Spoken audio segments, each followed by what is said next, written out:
kesehatan. Ya, hari ini kita lanjutkan pembelajaran kita ya. Ya, tapi mungkin kita tidak bisa terus melaju gitu karena kita harus berkali-kali mundur lagi sedikit untuk mengingat dasar-dasarnya. Jadi hari ini termasuk kita kembali ke dasarnya tentang blow secara umum. Ya, saya share screen sebentar.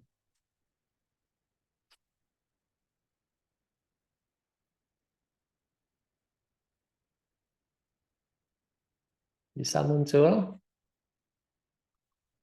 Bisa, Pak. Ya.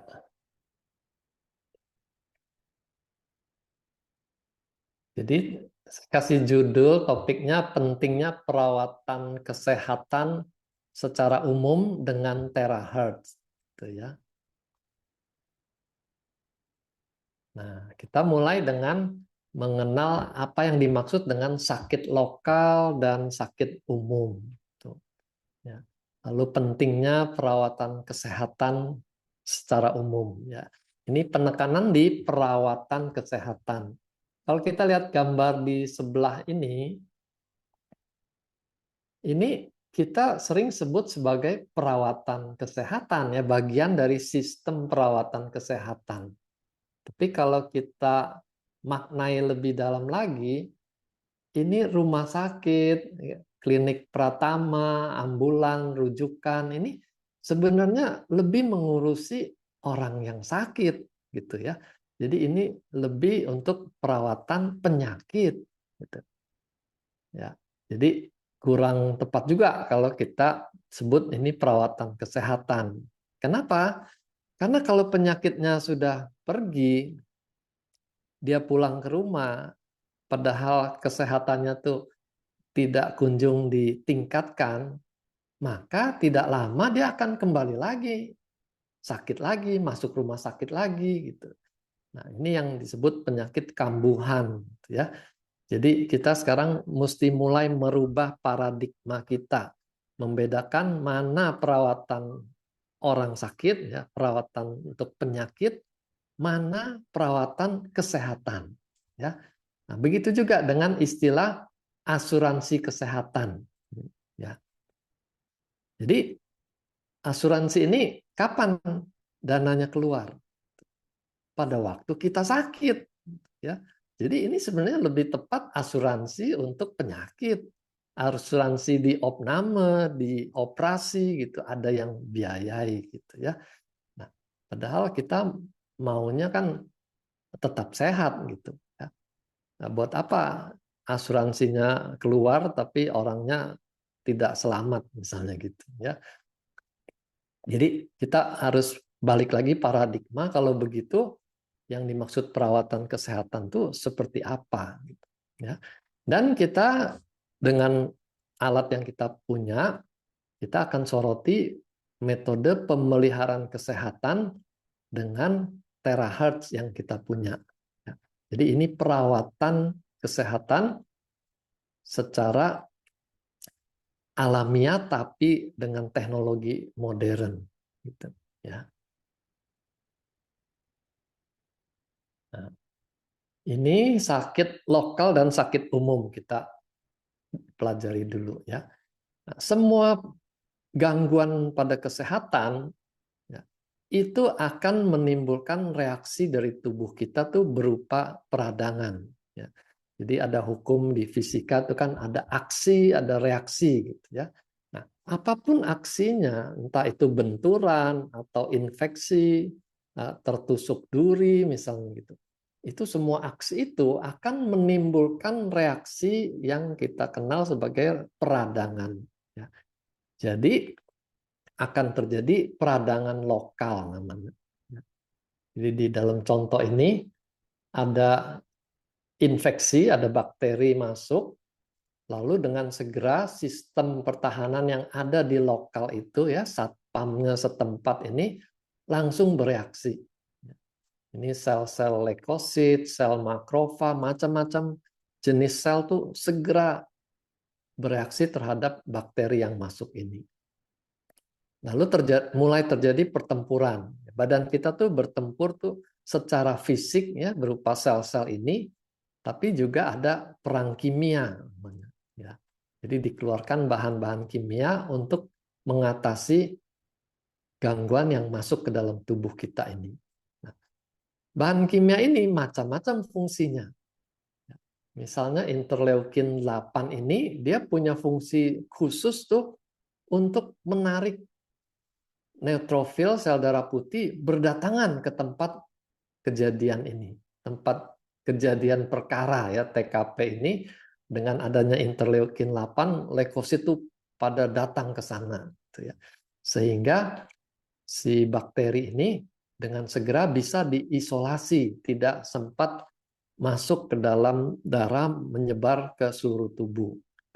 Nah, itulah peradangan lokal yang membantu kita mempertahankan kesehatan kita.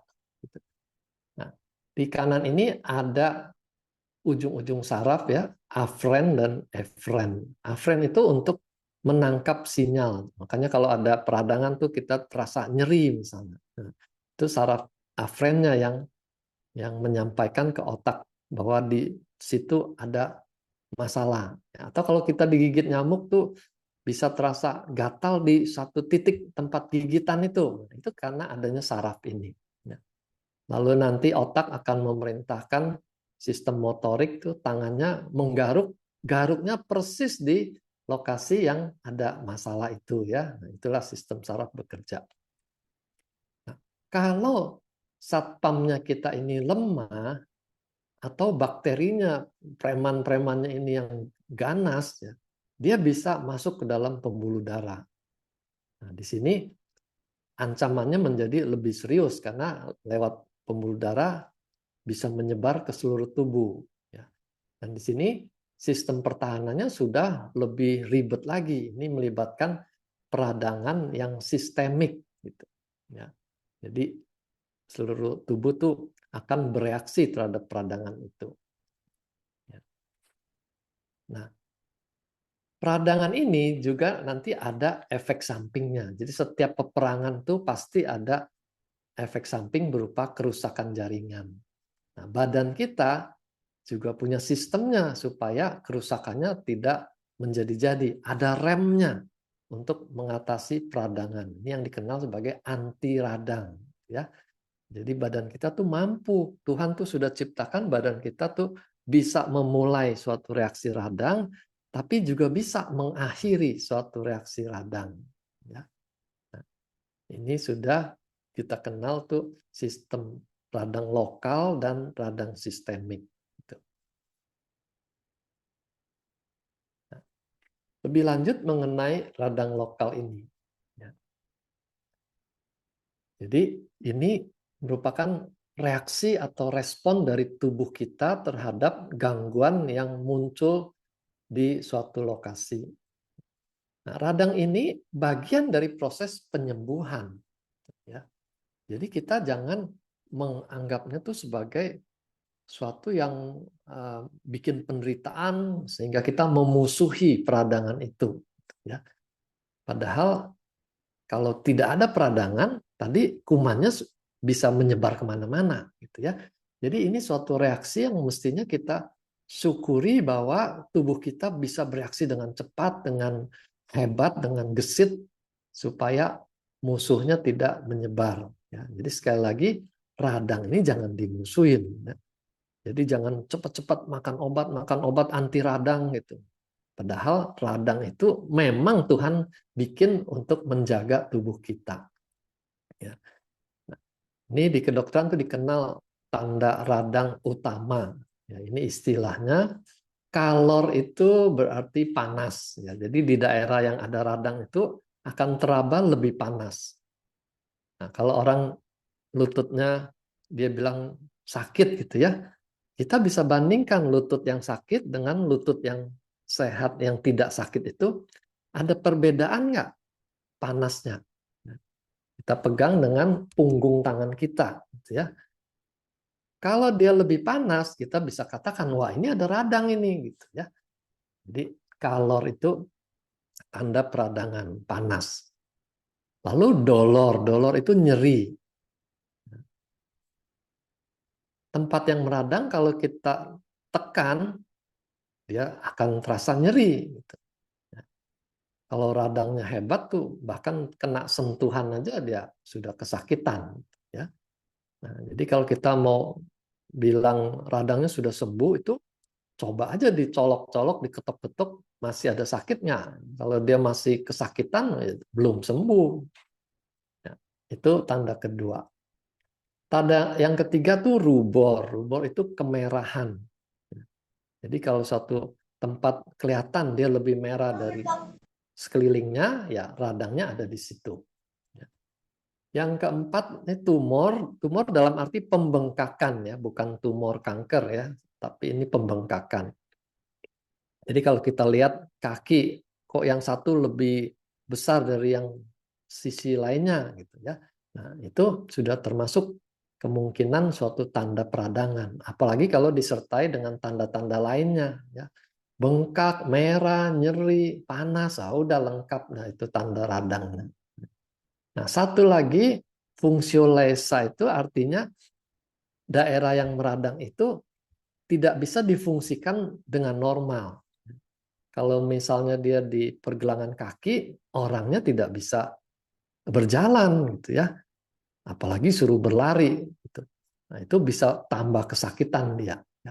Ini juga sebenarnya mekanisme yang Tuhan ciptakan supaya bagian itu diistirahatkan. Karena nyeri kita terpaksa istirahat. Nggak bisa dipakai dulu nih kakinya. Nah, ini juga kita mestinya syukuri. Jangan kita perangi. Aduh, ini sakit, saya mau makan obat anti nyeri, anti radang. Makan dua aja sekaligus, biar cepat sembuh misalnya. Justru dengan cara begitu, kita membuat penyembuhan tuh jadi tidak tuntas. Gitu ya. Jadi tanggung-tanggung, malah penyakitnya jadi berkepanjangan. Ini penting ya teman-teman, ingat semua tanda-tanda ini sebenarnya suatu sahabat buat kita sebagai peringatan itu mesti diistirahatkan dulu, kasih kesempatan untuk pemulihan. Ya. Kita fokus di nyeri, ya, bagian dari tanda-tanda radang nyeri ini ya.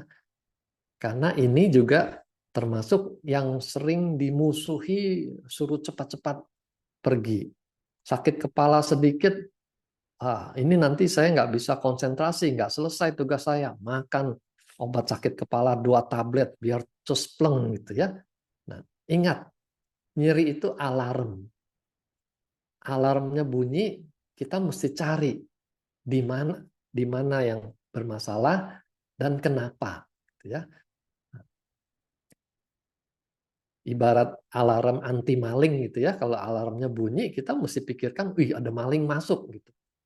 Jangan malah kita sibuk untuk mematikan alarmnya karena mengganggu saya tidur gitu ya. Ya nanti malingnya malah senang alarmnya dimatikan gitu ya. Begitu juga dengan penyakit. Kalau kita hanya perangi rasa nyerinya, penyakitnya akan merajalela. Ya. Nyeri itu juga akan membuat sistem saraf tadi itu mulai membuat sistem pertahanan ke lokasi setempat itu. Ya. Jadi lewat sistem saraf itu dia akan mengaktifkan juga sistem sel pertahanan dan juga bahan-bahan kimia yang diperlukan di sana. Jadi perlunya itu nyeri sebagai bagian dari sistem imun kita. Lalu tadi sudah dikatakan nyeri itu anugerah supaya kita mengistirahatkan bagian yang sakit itu. Jangan dipaksa. Orang yang mau cepat-cepat sembuh tuh malah jadi lama karena yang kakinya mestinya istirahat 3 hari lagi dia sudah pergunakan, bengkak lagi, malah jadi ada cacatnya nanti. Ya. Nah, jadi radang itu jangan dimusuhi, dia bisa sembuh sendiri kalau penyebabnya sudah dibereskan. Nah, radang baru menjadi masalah kalau dia meluas dari lokal menjadi sistemik, gitu ya. Panasnya yang tadinya hanya di lutut misalnya, kok sekarang jadi demam tinggi. Nah, ini nggak benar ini. Ini penyakitnya sudah masuk ke dalam darah, ya, sehingga dia jadi demam tinggi. Atau radangnya sampai sebulan, 2 bulan tuh tidak menyembuh gitu, ya, tidak kunjung sembuh. Nah, ini mungkin tidak bikin fatal, tapi dia berpotensi bikin cacat, ya. Jadi radang yang berkepanjangan tuh akan merubah struktur di situ sehingga terjadi kekakuan, ya. Nah, jadi kalau kita tangannya tidak bisa lagi dipertemukan di belakang badan kita, ya, nah itu sudah berarti ada tanda-tanda sendi-sendinya tuh mulai ada kekakuan, ya. Mungkin dia mengalami radang yang dibiarkan, ya, dianggap itu pegel-pegel biasa lah gitu ya. Padahal setiap peradangan kalau tidak beres dia akan menimbulkan kecacatan. Sekarang kita lihat mengenai penyakit sistemik, ya. Jadi penyakit lokal yang meluas itu akan melibatkan organ yang lebih luas, lebih banyak. Ya. Biasanya kalau ini suatu infeksi akan berubah menjadi demam. Ya.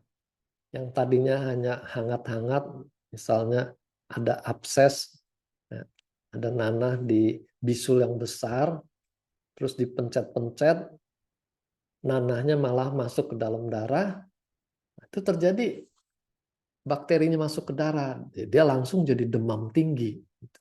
Ya. Nah, demam ini juga anugerah, itu proses supaya darah putih kita jadi lebih gesit untuk melawan bakteri yang masuk tadi. Ya, jadi ini bagian dari proses penyembuhan. Nah, celakanya lagi, kita juga sepertinya memusuhi demam ini. Baru anget sedikit aja 38 saja kita sudah sibuk cari obat demam. Dikasih belum turun, kasih lagi 1 sendok lagi atau 1 tablet lagi gitu ya. Padahal badan kita memang sengaja dibikin demam untuk melawan infeksinya gitu ya. Nah, sebenarnya obat itu baru obat penurun panas itu baru perlu masuk kalau suhunya sudah menyentuh 39 derajat gitu. Karena kita khawatirkan kalau sampai 40 derajat, 41 derajat, itu otaknya tidak tahan, ada orang yang bisa kejang-kejang. Gitu. Jadi kalau dia masih di bawah 39, mestinya jangan dikasih obat penurun panas. Gitu ya. Kita perbanyak saja air minumnya, atau dikompres. Gitu. Sekedar menjaga dia jangan sampai lewat dari 39. Nah, infeksi ini bisa meluas tuh lewat aliran darah atau aliran getah bening, limfatik.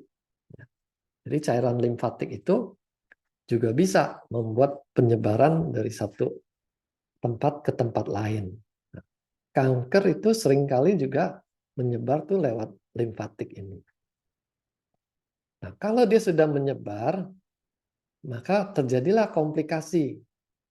Satu organ yang sakit bisa menimbulkan gangguan di organ-organ lain. Nah, pada orang-orang yang kesehatannya tuh sudah menurun, sudah banyak terjadi degenerasi, itu semua organ tuh kapasitasnya sudah turun. Daya tahannya juga semua masing-masing tuh sudah turun. Jadi begitu ada satu penyakit, itu seperti domino yang saling menjatuhkan kartu lainnya. Gitu ya. Jadi terjadi komplikasi dengan cepat dari satu organ ke organ lain. Istilahnya domino effect. Nah, ini rentan pada orang-orang yang lanjut usia kalau dia sakit sampai di opname. Sakitnya itu tadinya bukan infeksi, di opname di mana rumah sakit itu sarangnya kuman-kuman, malah si orang tua tadi mengalami infeksi gitu ya. Nah, begitu dia infeksi, organ-organ ini semua menurun berbarengan. Ya, jadi bahaya sekali kalau orang tua mengalami infeksi. Ya. Nah, kalau dia infeksinya ke berbagai organ, wah, itu fatal. Berarti bakterinya itu berkembang biak dengan cepat, sistem pertahanan kita kalah. Ya, kalau perang itu ya ibaratnya pasukan asing tuh sudah dengan cepat menguasai wilayah kita, gitu ya. Bisa juga bahayanya bukan karena si bakterinya, gitu, tapi karena sistem imun kita menjadi terlalu aktif, tidak bisa lagi mengenali mana lawan, mana tubuh sendiri, gitu ya. Dia mulai menyerang organ-organnya sendiri, gitu ya. Nah, ini yang waktu COVID kita kenal sebagai badai sitokin, gitu ya. Saat yang bikin peradangan itu terlalu banyak dilepaskan, sehingga terjadilah reaksi radang di mana-mana. Pembuluh darah itu, sel-sel darah di dalam pembuluh darah itu bisa saling berlengketan karena reaksi radang ini dia bikin sumbatan di mana-mana. Jadi organ-organ ini mengalami sumbatan, tidak dapat suplai darah, terjadilah komplikasi di berbagai organ, gitu ya. Begitu juga penyakit autoimun. Autoimun tuh sistem pertahanan juga jadi kacau. Dia tidak bisa bedakan mana yang mesti diserang, mana yang jangan diserang. Semuanya diserang. Ya, terjadilah reaksi kegagalan organ-organ karena sistem imunnya sendiri. Gitu, ya. Nah, kita akan lihat posisi perawatan kesehatan itu ada di mana. Di dalam traditional Chinese medicine, filosofinya sangat simpel, ya. Mereka akan mengenal yin yang ini harus seimbang. Yin itu bersifat materi, itu perlu dicukupkan. Jadi istilahnya dipupuk yin-nya. Materi mencukupkan materi. Lalu tubuh kita ada energi yang membuat dia bergerak, hangat, dan berfungsi. Nah, energi ini mesti dijaga. Ya. Karena kalau tubuh itu menjadi dingin, orang rentan untuk mengalami sakit, dan kalau dia sakit itu lebih parah jatuhnya. Ya, karena sistem imunnya tidak bekerja dengan baik. Ini filosofinya. Lalu bagaimana aplikasinya? Aplikasinya yang penting itu darah dan energi itu harus cukup. Itu yang paling utama. Ya. Jadi energi kehangatan tubuh ini harus dicukupkan, ditingkatkan kalau dia dingin, dan juga darahnya. Selain darahnya cukup, dia juga harus lancar jalannya. Ya. Nah, jadi banyak penyakit akarnya itu karena energi dan darahnya tidak cukup dan tidak lancar. Gitu. Lalu filosofi yang lain, kelima organ di dalam tubuh itu harus seimbang, gitu ya. Keseimbangan 5 elemen ini menyangkut ke sistem organ tubuh. Jadi kita tidak bisa memanjakan satu organ saja karena dia lebih lemah misalnya. Sampai kita mengabaikan organ yang lain. Nanti penyakitnya gantian pindah ke organ yang lain, gitu ya. Jadi 5 elemen ini semuanya harus dikuatkan dan dibuat seimbang. Kalau kita berhasil merawat ini secara rutin, selalu cukup, selalu lancar, selalu seimbang, gitu, maka orang itu tidak gampang jatuh sakit. Ya. Satu keluarga batuk pilek, dia tidak kena misalnya gitu. Ya. Atau kalaupun dia kena, dia lebih duluan sembuh, dia lebih cepat sembuh. Nah, terus kita mesti biasakan penyakit diatasi dengan segera. Jangan dibiarkan gitu. Ah, nggak apa-apa, ini masih enteng gitu ya. Karena nanti dia akan mengganggu fungsi tubuh lainnya terjadi komplikasi. Ya. Nah, inilah dasar dari perawatan kesehatan umum ini. Sekali lagi, cukupkan, lancarkan, seimbangkan. Nah, terahertz punya peran di mana? Ya, kita bisa membantu mencukupkan qi, terutama energi yang bersifat panas tadi. Ya, di mana kita blow, di situ akan terjadi peningkatan energi panasnya. Ya, ini kalau di foto seperti ini nih, sudah pasti yang tempat di blow tuh akan lebih merah dibandingkan yang lain. Gitu. Nah, kita bisa bayangkan kalau dia merah begini, aliran darah tuh jadi melimpah ke sana. Darah membawa makanan, membawa oksigen, sehingga jaringannya juga jadi lebih sehat di tempat yang darahnya melimpah ini. Lalu energi panas ini juga akan menggerakkan sel-sel darah merah lebih gesit. Ya. Jantung juga pompanya jadi lebih kuat. Otomatis dia melancarkan aliran darah. Ya. Jadi syarat pertama, kecukupan dan kelancaran tuh sudah bisa kita intervensi dengan terahertz. Ya. Nah, cuma ini kita perlu lakukan secara rutin, secara berkala. Namanya perawatan itu rutin. Gitu. Seperti kita merawat tanaman. Itu perlu rutinitas. Dikasih air, dikasih pupuk. Gitu. Nggak bisa hanya kalau lagi seneng aja dikasih air. Ya, kalau lagi bete dibiarkan, itu nggak bisa. Kesehatan kita juga begitu. Perlu konsisten untuk dijaga. Nah, kita kan nggak begitu. Kita cenderung tuh tunggu sakit baru heboh. Ya. Baru cari obat, cari terahatnya baru mau beli kalau sudah sakit misalnya gitu. Ya. Nah, begitu dipakai maunya cepat sembuh lagi. Ya itulah karakter orang yang tidak tahu tubuhnya sendiri. Gitu. Ya. Jadi sekali lagi prinsipnya terahertz akan meningkatkan yang qi, energi panas. Dengan ditambahkan panas dari luar, ini tubuh akan cepat mengalami kehangatan. Orang yang kakinya dingin, nggak bisa tidur, itu dipanaskan tangan kakinya, dia merasa hangat, dia bisa langsung tidur. Gitu. Nah, itu pentingnya kehangatan buat tubuh kita. Lalu di tingkat sel, karena terahertz itu bisa menembus sampai 20-30 cm, menjangkau sel di dalam-dalam ya, sampai ke dalam tulang dia jangkau. Nah, itu akan meningkatkan kinerjanya. Jadi lebih aktif, lebih gesit gitu. Ya, fungsinya juga jadi lebih cepat. Nah, sel membentuk jaringan, jaringan membentuk organ.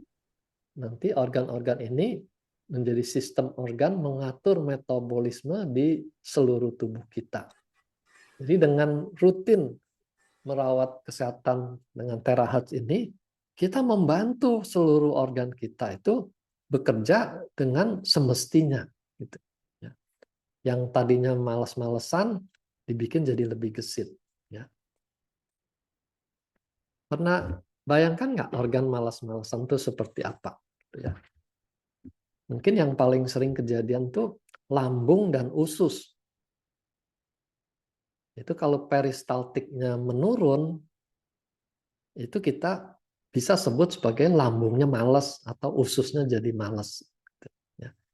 Akibatnya apa? Karena pencernaannya terlalu lama di situ, muncul gas. Gas lambungnya banyak, gas ususnya banyak. Sering bertahap, banyak buang angin. Nah, itu sudah tanda-tanda organnya malas. Ya.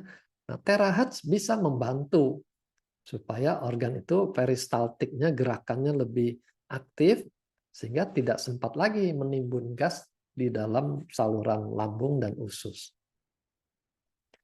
Nah, sekarang kita lihat cara blow secara umum ya. Ini saya tambahkan varian yang dari versi saya. Ya. Yang kanan ini kan kita sudah kenal ya di brosur-brosur di kantor juga akan terpasang gambar ini. Tapi saya perlu ralat juga karena ada beberapa kondisi yang tidak sesuai. Misalnya gambar minum 2 gelas air sebelum dan sesudah terapi. Ya. Nah, ini kita mesti hati-hati.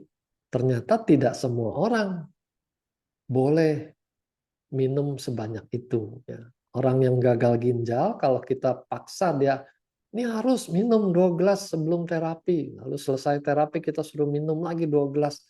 Itu airnya nggak bisa keluar. Ya, karena ginjalnya sudah nggak bisa memproduksi urin. Kemana dong airnya kalau nggak bisa keluar? Masuk ke paru-paru. Ya. Dia jadi sesak nafas. Ya, hati-hati. Jadi kita mesti benar-benar tahu alasannya kita memberikan suatu instruksi. Kalau alasannya tidak cocok buat klien ini, jangan dikeluarkan alasan itu. Ya. Jadi sebenarnya minum sebelum blow itu untuk berjaga-jaga, jangan dia dehidrasi. Karena banyak orang tuh nggak suka minum gitu. Ya. Males minum, penyakit males lagi ya, males minum. Lalu dia di blow. Blow minta ini, minta itu, akhirnya bisa sampai setengah jam misalnya.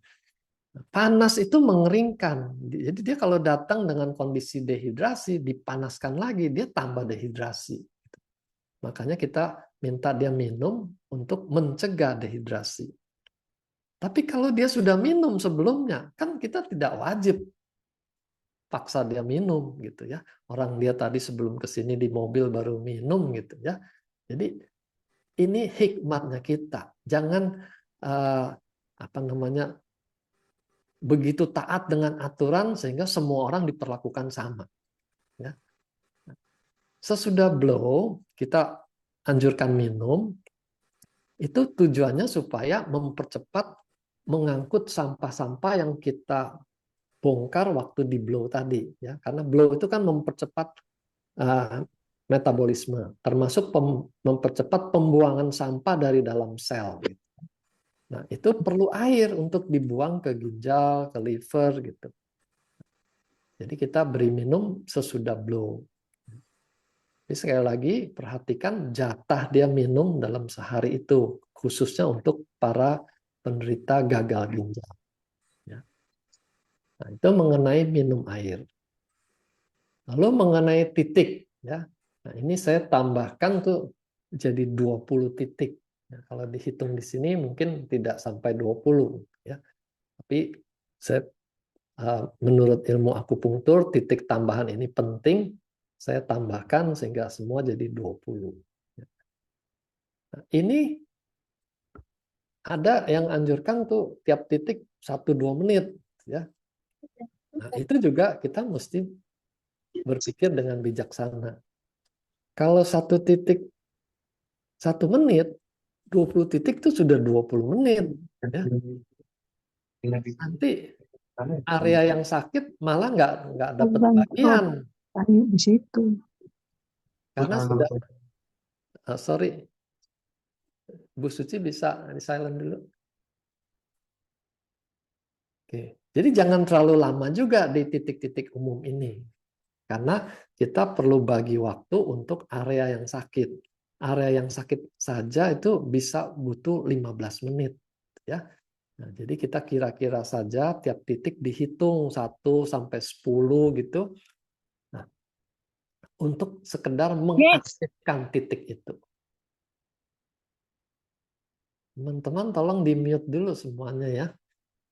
Supaya nggak kaget kita. Oke.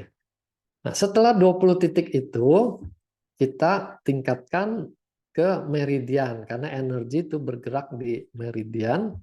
Kita ambil meridian yang tolnya aja, meridian yang besarnya. Di belakang ada meridian GV, itu di tulang punggung.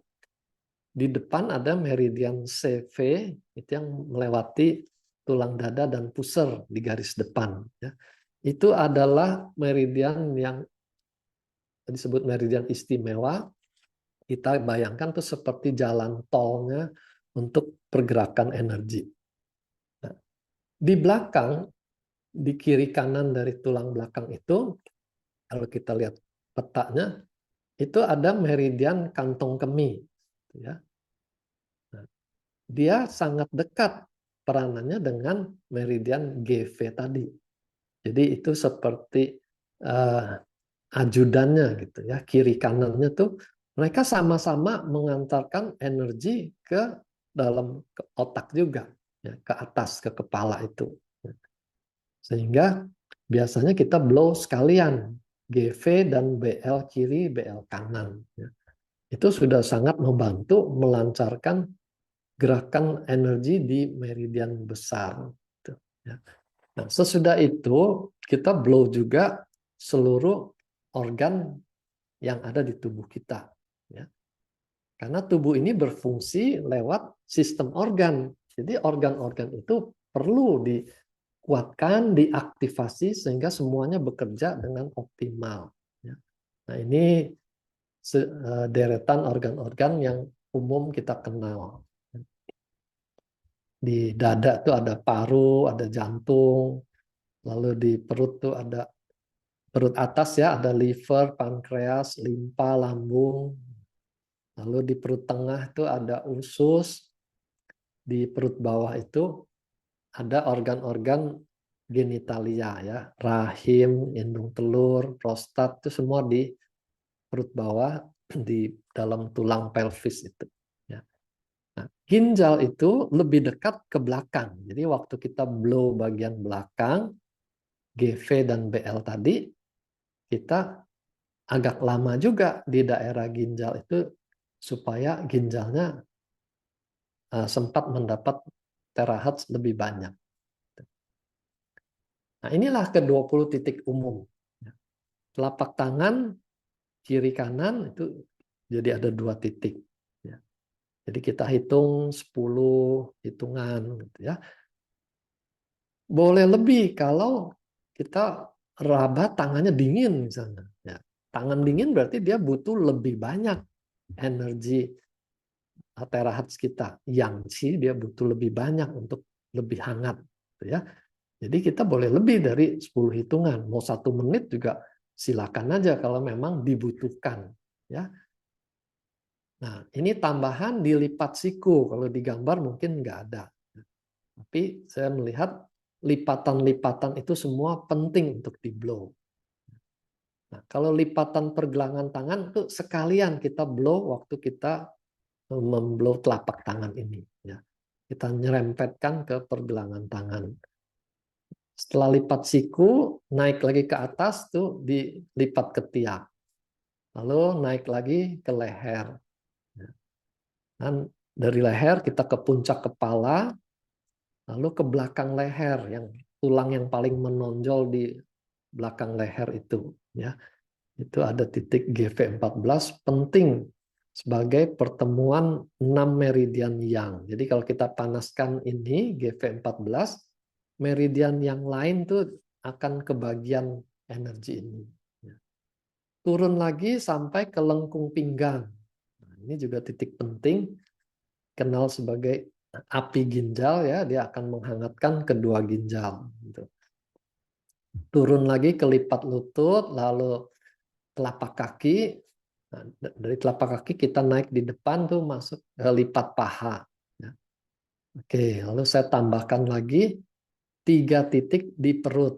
Nah, ini mewakili kalau di cakra itu cakra bawah, cakra perut bawah, cakra perut tengah, sama cakra dada. Ya. Nah, jadi dengan 20 titik umum ini, kita sudah menggarap banyak sistem organ kita. Nah, ini kita lihat kenapa perlu di lipatan-lipatan ya, di tangan ini. Ini tergambar arterinya ya. Sini ada lengkung arteri yang menjadi pusat percabangan ke semua jari gitu ya. Nah, jadi kalau kita blow, sayang kalau hanya blow di pusat tengahnya ini karena ini ada titik akupunkturnya ya. Sayang. Karena seluruhnya ini juga butuh kehangatan, perlu energi. Jadi kita blow aja sekalian semuanya tangannya ini, ya, Blow. termasuk pergelangan tangan ini.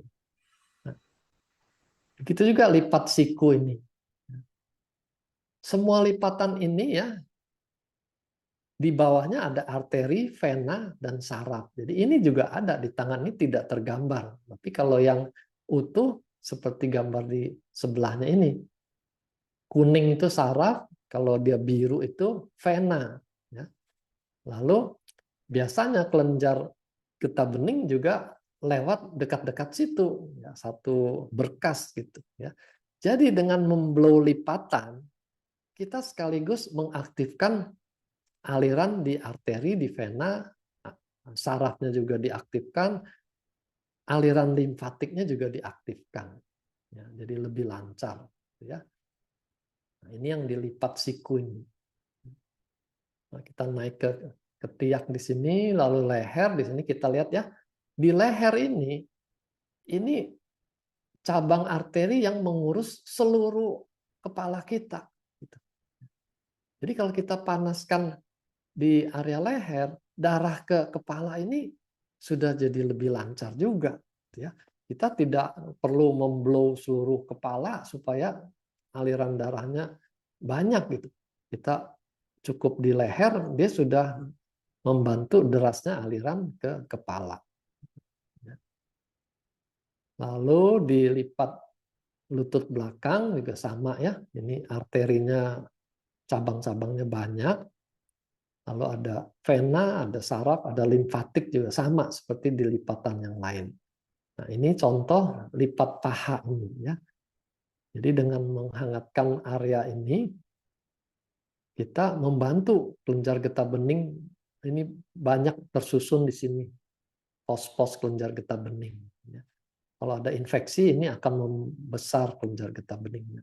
Jadi kita blow supaya alirannya lancar ke atas. Karena kalau ini tersumbat di sini, nanti kaki tungkainya ini akan mudah bengkak. Ya, karena aliran limfatiknya tidak lancar. Oke ya. Sekarang kita coba lihat petanya meridian tuh seperti ini. Ya. Tadi yang di tengah ini, meridian CV ini tolnya, jalan tolnya. Ya. Nah, di samping jalan tol nih, meridian istimewa, ada meridian utama. Ini yang di peta tergambar ini adalah meridian utama. Sesudah utama ada cabang, ada kolateral, ini tidak tergambar. Kalau tergambar jadi ruwet, kita nggak bisa belajar apa-apa kalau gambarnya terlalu padat. Jadi biasanya tidak digambarkan. Tapi kedua ini, meridian cabang ini adalah cabang-cabang dari meridian utama. Apalagi kalau sudah kolateral. Kolateral itu menghubungkan satu meridian dengan meridian lain gitu ya. Jadi kayak jalan tikusnya gitu.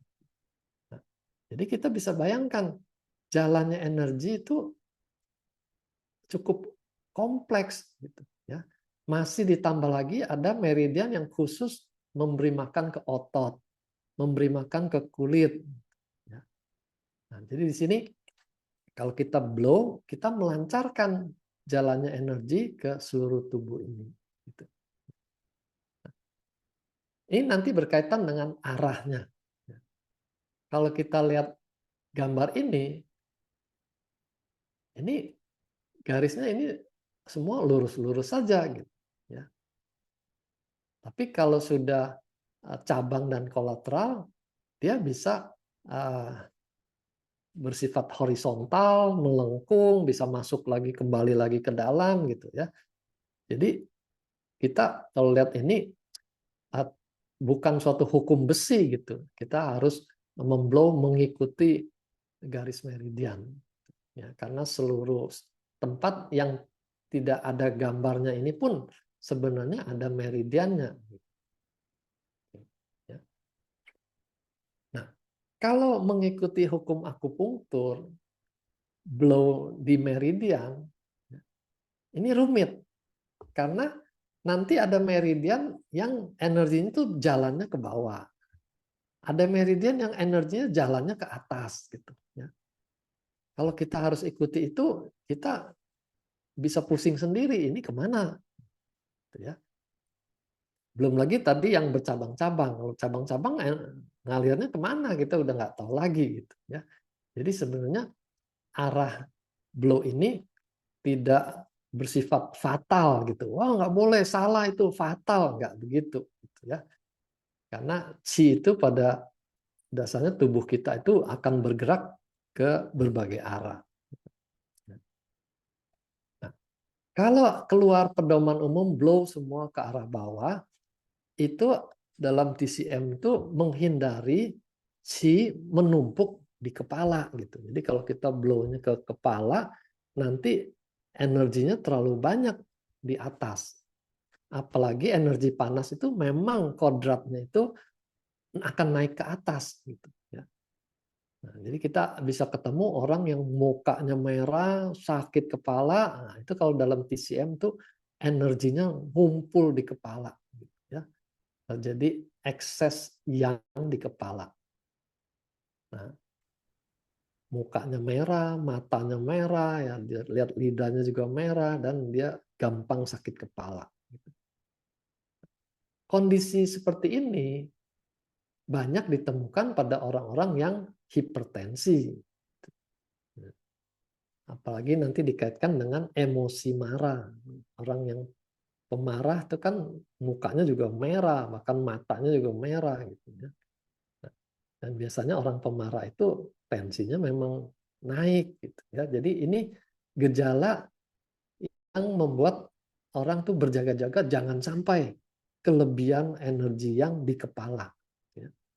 Kenapa? Ya nanti kalau kelebihan dia pecah, dia jadi stroke gitu, fatal gitu ya. Itulah dikeluarkan himbauan kita blow-nya ke bawah. Nah, jadi arahnya itu kita bisa lihat sudut pandangnya dari mana keluar himbauan itu. Tadi kalau menghindari yang ngumpul di kepala, semuanya ke bawah. Kalau mau mengikuti arahnya meridian, kita ikuti sesuai kaidah di akupunktur gitu ya. Cuma kan rumit, nggak semua orang ngerti akupunktur. Jangan jangan bikin jadi susah dong gitu ya. Jadi kita ajarkan semuanya blow ke arah tangan, ke arah kaki gitu ya. Dibikin sederhana aja gitu ya. Terus kalau lihat meridian ini lurus, jadi kalau kita mau blow meridian, mestinya cukup dengan gerakan yang lurus-lurus aja gitu. Ya. Meridian utama ini. Ya. Tidak harus diputar-putar, kan itu energinya berjalan mengikuti meridian yang lurus tadi. Ya. Nah, kita perlu putar kalau misalnya kita mau blow ini pusatnya lambung CV12 ya. Di tengah-tengah pusar dan tulang dada itu titik lambung. Ya. Lambungnya dingin, lambungnya males, kita mau aktifkan, kita blow titik pusat lambungnya ini. Supaya tidak kepanasan di satu titik ini, kita putar-putar gitu. Supaya angin panasnya tuh lebih merata ke lokasi yang lebih luas. Ya. Kalau kita hanya fokus di titik ini, seperti mau menusuk jarum, nah, malah yang terjadi luka bakar nanti. Ya. Oke. Terus kalau misalnya areanya itu ototnya besar gitu ya, otot belikat atau otot paha gitu. Kalau kita mau menjangkau sekaligus semuanya, kita putar mengikuti lebarnya otot itu ya boleh juga karena tujuannya kan semua selnya ke bagian terahertz gitu ya. Nah, tapi kalau teori satu titik putarnya harus ke kiri itu ini lebih banyak mitosnya. Di akupunktur juga sekarang sudah ditinggalkan soal putar jarum ke kiri atau putar jarum ke kanan. Ya. Tidak ada bukti ilmiahnya. Malah sudah ada terapisnya yang tangannya menjadi sakit karena dia tiap hari puter-puterin blowernya itu cedera pergelangan tangannya. Rupanya terapisnya itu punya saraf kejepit di pergelangan tangan. Jadi waktu dia puter-puter alatnya itu, sarafnya itu tambah cedera, gitu ya. Nah, tapi kalau kita gerakannya lurus, kita tidak bikin cedera seperti kalau kita putar-putar. Lalu blow organ. Nah, untuk blow organ kita perlu tahu organnya itu di mana. Nah, ini kita tinggal intip di Google, di internet, liver itu di mana, pankreas itu di mana, gitu ya. Nah, ini kalau ginjal tadi lebih dekat di belakang, jadi kita blow dari belakang. Tapi organ yang lain umumnya ada di depan. Ya. Jadi paru, jantung. Gitu. Nah, kalau kita tahu kan kita tinggal blow di situ. Kalaupun kita tidak tahu, ya kita blow merata, kena juga. Gitu. Ya. Parunya kena, jantungnya kena. Nah, perut juga gitu, abdomen. Kalau kita blow dengan rata semuanya, liver dapat, lambung dapat, pankreas nih di tengah ini dapat, ya, limpa di sebelah kiri ini juga dapat. Nah, usus semua juga dapat. Ya. Oke. Kalau usus besarnya malas, dia BAB-nya 3 hari sekali, kita bisa blow usus besarnya ini. Ya. Dari kiri, dari kanan bawah, naik ke atas, melintang, turun di kiri bawah. Gitu. Ya, kita ulangi. Gitu. Tapi kalau kita tidak tahu usus besarnya di mana, ya sudah di blow saja semuanya. Nah, berapa lama? Nah, ini juga ya.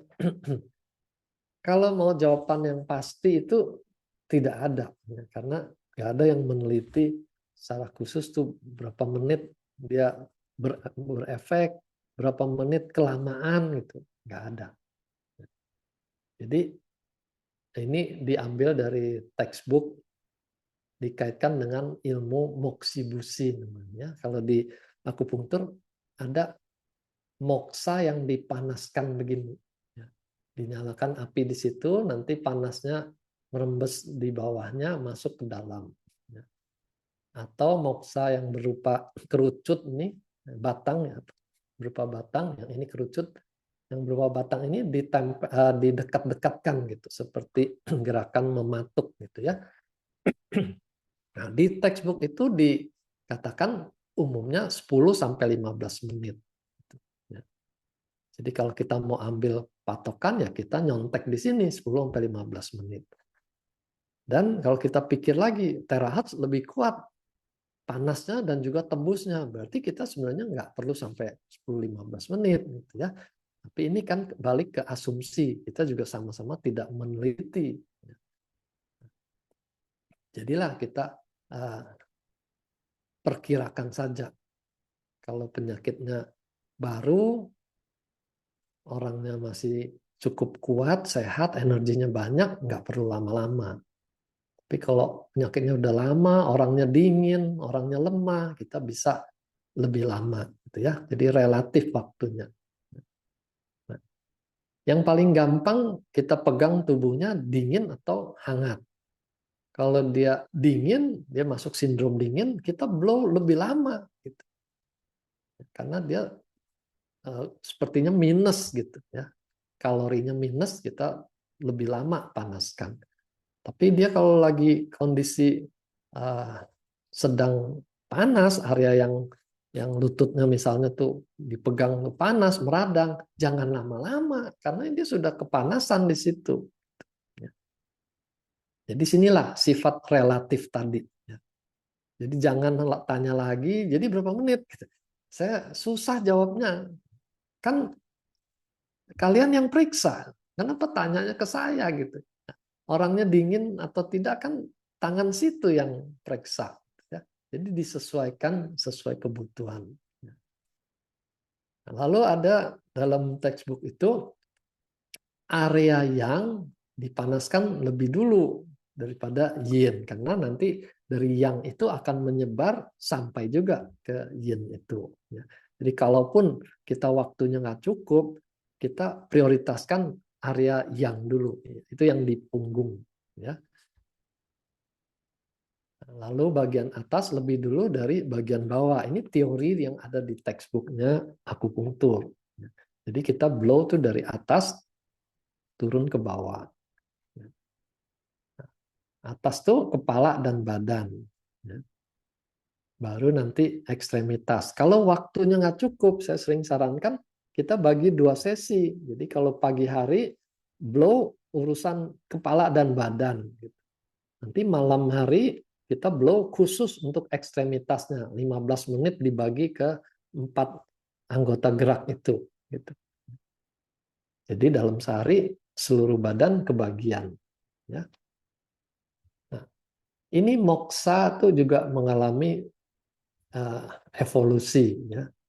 Dari yang bakar-bakar begini, sekarang sudah ada moksa elektrik. Ya, dia tidak lagi pakai bahan-bahan daun-daunan, dia pakai pemanas, dipusatkan titiknya, lalu panasnya itu akan menerobos ke dalam. Nah, kita punya terahertz termasuk moksa modern ini. Gitu. Ya, bahkan lebih kuat daya tembusnya dan juga kekuatannya. Nah, bagaimana dengan Itera Bio atau Itera Bio Light? Ini kan yang dipanaskan di kaki. Teorinya kan harus dari atas dulu, kepala dulu. Gitu. Nah, ini kaki dulu. Gitu. Ini kan kalau secara kaidah kan jadi sepertinya salah, gitu ya. Tapi kita tahu juga si terahertz ini nanti akan menjalar sampai juga ke kepala. Ya. Cuma kita perlu hati-hati. Memang kalau kita langsung panaskan intensitas 10-30 menit, sudah kejadian orangnya itu jadi pusing, jadi pucat, seperti mau pingsan. Gitu. Ya. Kenapa? Karena kalau kakinya jadi panas, pembuluh darah tuh pada bermekaran di kaki, tensi dia akan turun. Gitu. Tensi itu kan tergantung tahanan perifer. Jadi kalau tahanannya berkurang, tensinya ikut turun. Nah, itu yang terjadi pada klien tadi. Orangnya mau cepet, ya, saya pusing deh dengan klien ini semua yang mau cepet, disetel lah 30 menit langsung dengan intensitas 10 gitu. Jadi nggak lama orangnya udah mau pingsan. Hati-hati. Jadi kita bikin pemanasannya bertahap. Ya. Misalnya mulai dengan 5 atau 6 gitu ya. Nggak usah mulai dari 1 terlalu lama nanti. 5, 6, 1 menit dia tidak merasa kepanasan, naik 1 gitu. Jadi pelan-pelan disesuaikan. Kalau dia rasanya panasnya sampai mengganggu, sampai linonya tuh hebat, turunkan lagi gitu ya. Jadi perlu. Nah, jadi itu cara kita untuk aman karena target kita kan menyehatkan. Jangan sampai maksudnya menyehatkan tapi malah mencelakakan. Nah, kalau nanti dia datang lagi lanjutkan terapi, kita ada catatannya dia tahan sampai 8 nggak apa-apa misalnya. Kita boleh mulai dengan 8 gitu ya. Nah, itu pentingnya kita punya catatan, kita kenal dengan kliennya. Tapi untuk orang yang baru pertama datang selalu hati-hati.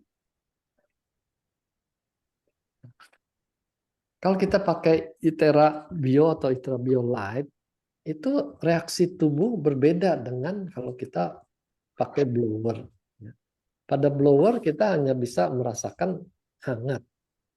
Tapi kalau dengan Itera Bio ini variasi. Bisa hangat, bisa sampai panas. Nah, ini juga hati-hati. Kita sudah ada klien, dia kencing manis, dia pakai Itera Bio, berapa hari kemudian, 1-2 hari gitu, atau besokannya kalau saya nggak salah, itu ada bagian di atas telapak kaki ya, dekat mata kakinya itu seperti luka bakar. Padahal dia pakai Itera Bio. Nah, itu karena mereka langsung pakai intensitas yang tinggi.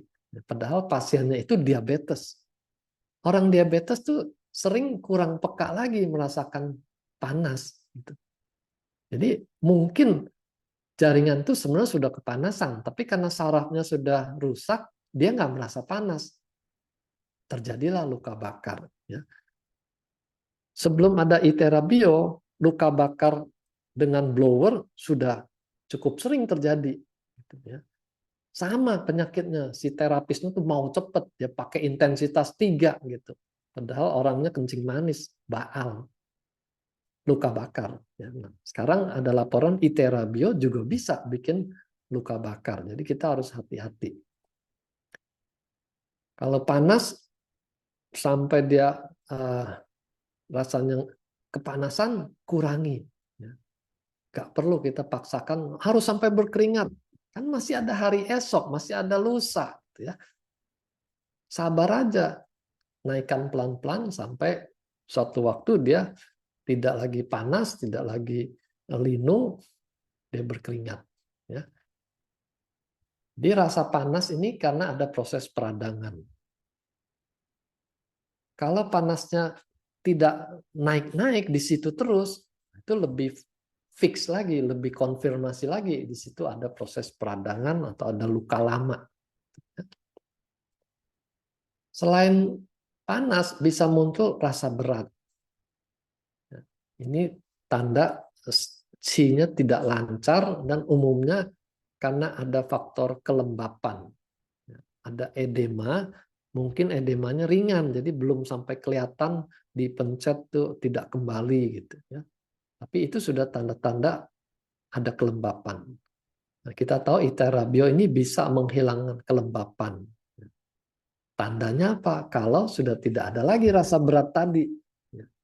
Pada awalnya berat, terapi yang kedua sudah nggak ada, nah, kelembapannya sudah hilang. Ada yang terasa sampai linu. Linu ini tanda C-nya lebih mampet lagi. Stagnasinya tuh lebih hebat lagi. Jadi waktu didorong dari bawah, macet di titik itu, dia merasa linu yang kuat sekali. Gitu ya. Nah, ini juga jangan dipaksa. Tahan.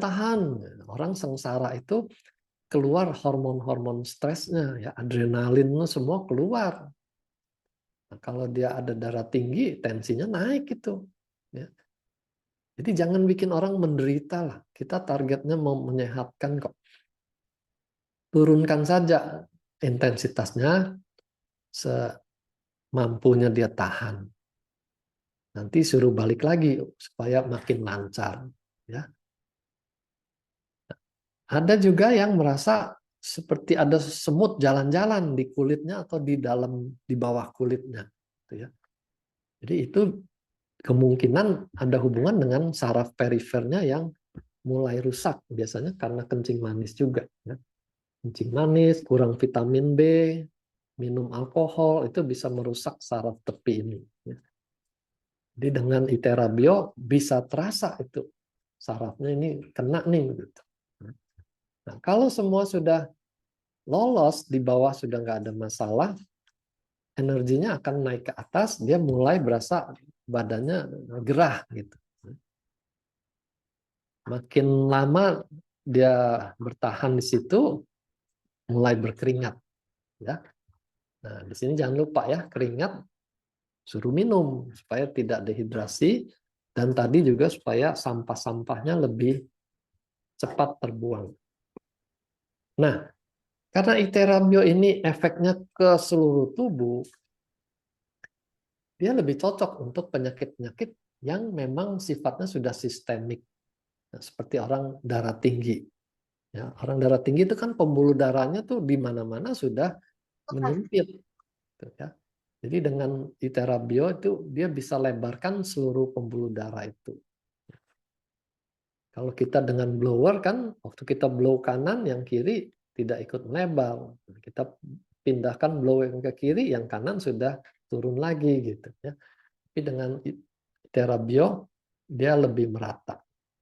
Kencing manis, kolesterol, darahnya agregasi trombosit tinggi, misalnya nggak lancar gitu. Ini dengan Iterabio tuh lebih cocok. Kalau nggak ada Iterabio ya kita pakai blower, tapi seluruh tubuh harus di blow. Nggak bisa harapkan mana titik darah tingginya, lalu hanya blow di titik darah tinggi mengharapkan tensinya turun. Nggak bisa. Karena darah tinggi itu penyakit sistemik. Ya, seluruh pembuluh darah kena. Jadi peringatan lagi ya, berulang-ulang, jangan bosan diingatkan pada orang kencing manis, hati-hati. Ya, karena mudah terjadi luka bakar. Makin dia baal, makin hati-hati kita. Jangan pakai intensitas yang paling tinggi, karena itu yang berpotensi luka bakar. Jangan berhenti di satu titik berlama-lama, karena itu juga bikin luka bakar. Selalu gerakan blowernya sehingga tidak terjadi panas hanya di satu titik. Ya, healthy, happy, and wealthy. Ya. Dengan alatnya kita bisa dapatkan kesehatan dan kegembiraan yang tadinya hilang karena penderitaan sakit.